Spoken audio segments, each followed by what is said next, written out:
Assalamualaikum, teman-teman. Kita tuh punya satu kebiasaan yang kayaknya hampir semua dari kita pernah lakuin. Sebuah refleks yang sebetulnya lahir dari rasa cinta, yaitu pas lagi ada masalah, orang pertama yang kita cari pasti orang tua. Niatnya sih baik banget, tapi mungkin ada sisi lain yang perlu kita lihat bareng-bareng. Yuk kita bedah lebih dalam. Coba deh kita jujur sama diri sendiri.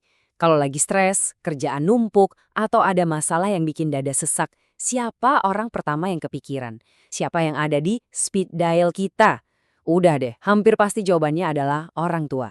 Dan itu wajar banget kok. Itu kan refleks hati kita mencari tempat paling nyaman, sumber cinta pertama kita.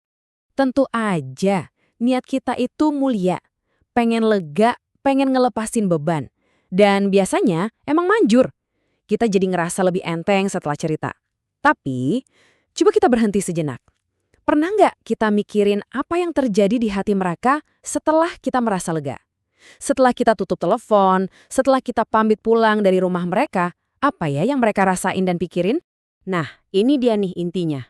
Di balik niat baik kita buat berbagi cerita, ternyata ada sebuah beban yang nggak kelihatan, yang tanpa sadar pindah dari pundak kita ke pundak mereka. Coba kita lihat perbandingannya di layar. Di sisi niat kita, tujuannya jelas. Cari dukungan, cari tenang. Manusiawi banget. Tapi sekarang, coba lihat sisi dampak pada mereka. Karena rasa cinta mereka yang luar biasa itu, orang tua kita tuh bukan cuma dengerin. Mereka menyerap masalah kita. Mereka jadi ikut mikirin sampai larut malam, jadi gelisah, bahkan jadi susah tidur. Jadi sadar nggak kalau ketenangan yang kita dapat, secara ironis, kita tukar dengan kecemasan mereka. Dan ini tuh bukan cuma soal perasaan atau psikologi loh. Pandangan ini punya dasar yang kuat banget dalam ajaran agama kita. Sebuah perintah untuk di atas segalanya menjaga hati orang tua.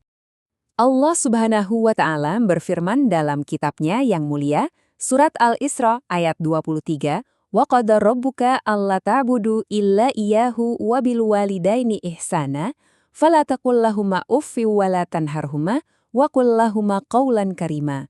Yuk kita coba pahami artinya lebih dalam. Perintah utamanya adalah berbuat baik, ihsan ke orang tua. Tapi coba perhatiin deh detailnya yang luar biasa. Allah melarang kita bahkan untuk bilang ah atau sekedar desahan keluh kesah yang paling sepele.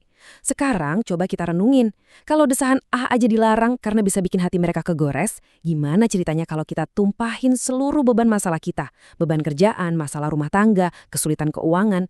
Wah, dampaknya pasti jauh lebih dalam. Pesannya jelas banget, jangan pernah jadi penyebab luka di hati mereka. Terus gimana dong? Apa artinya kita harus mendem semua masalah sendirian? Jadi orang yang tertutup? Oh tentu aja nggak gitu. Islam itu agama yang sempurna, nggak pernah nyuruh kita memendam. Justru Islam ngajarin kita cara menyalurkan yang benar. Ini bukan soal menahan, tapi soal menempatkan curhatan kita di tempat yang tepat. Jadi solusinya ada dua jalur nih yang saling melengkapi. Pertama, jalur praktis atau bisa kita sebut ikhtiar bumi. Kalau masalahnya soal kesehatan, ya kita ke ahlinya, ke dokter.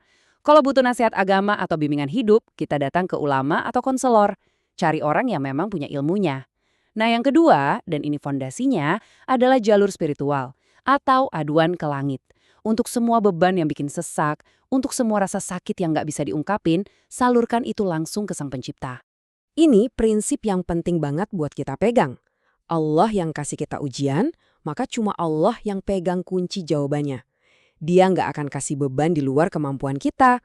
Jadi, waktu kita gelar sajadah di sepertiga malam, waktu kita angkat tangan buat berdoa, saat itulah kita serahin beban kita ke Zat yang maha kuat, yang nggak pernah capek dengerin kita. Bukan ke orang tua kita yang kita sayangi, tapi hatinya begitu rapuh, dan fisiknya mungkin nggak sekuat dulu lagi. Jadi intinya, semua ini kembali lagi ke satu kata kunci, keseimbangan. Keseimbangan Anda terbuka sama orang lain, tapi juga bijaksana dalam berbagi cerita. Dan kuncinya bisa kita rangkum dalam satu kalimat yang indah banget ini. Coba lihat. Kepada manusia, secukupnya. Dan kepada Allah, sepenuhnya. Maksudnya gimana? Gini loh, bagikan kebahagiaan kamu seluas-luasnya ke orang tua, bikin mereka senyum. Kalau masalah, ceritain secukupnya aja, seperlunya. Jangan sampai memindahkan bebannya. Tapi untuk semua keluh kesah, kesedihan, dan harapan, serahkan itu 100%, sepenuhnya, hanya kepada Allah. Nah, sebagai penutup, coba deh kita bawa pulang satu pertanyaan ini buat direnungkan sendiri.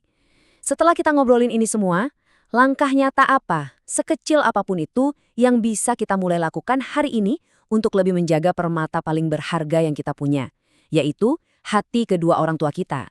Semoga obrolan kita kali ini bisa jadi pengingat yang bermanfaat buat kita semua ya, supaya kita bisa jadi anak yang lebih berbakti lagi.